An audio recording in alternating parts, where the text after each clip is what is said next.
Hey guys, welcome back to my channel, and today's recipe is palak khichdi or palakura khichdi or palakheera khichdi, and this is basically a pongal or a khichdi recipe that is totally infused in the flavors of palak or spinach.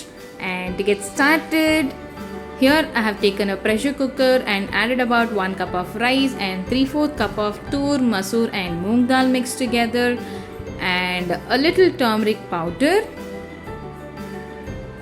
and the required water, that is about 4 cups of water, to allow the dal and the rice to cook.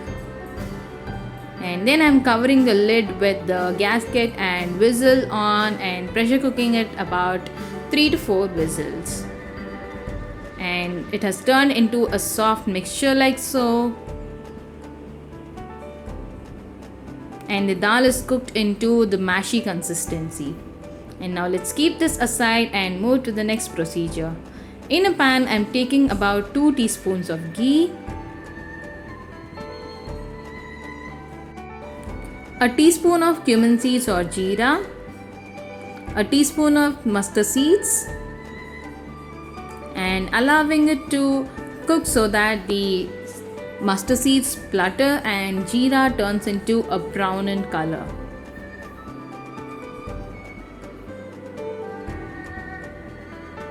And then I'm adding about 1 teaspoon of chopped ginger and garlic.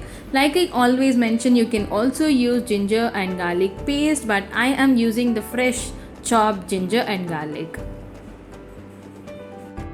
Once you can smell the beautiful aroma of the ghee and the garlic and ginger in your kitchen, you can add the next ingredient, that is slit green chilies, about 4.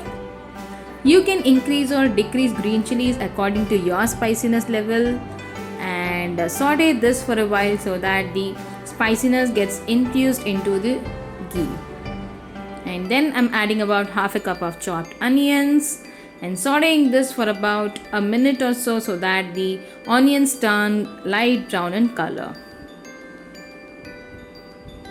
And now I'm adding half a cup of chopped tomatoes. Saute this until the tomatoes turn into a soft and mushy texture.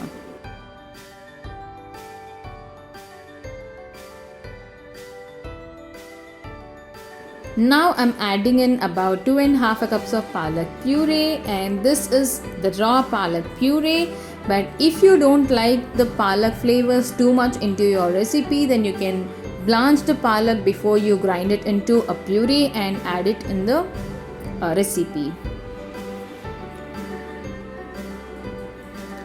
Now I'm adding about 1 teaspoon of sugar to retain the color and a little salt to help the palak puree cook well. Because I did not blanch it, I'm allowing it to cook in an open pan for about 5 to 7 minutes.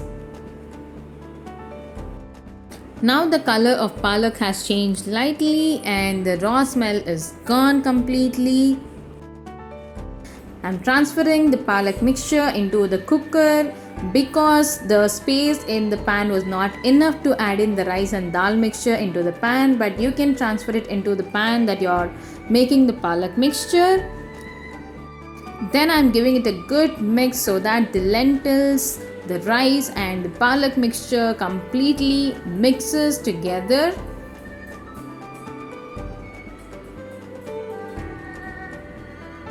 And I felt the consistency was a bit thick, so I added in about 1 cup of water again to adjust the consistency.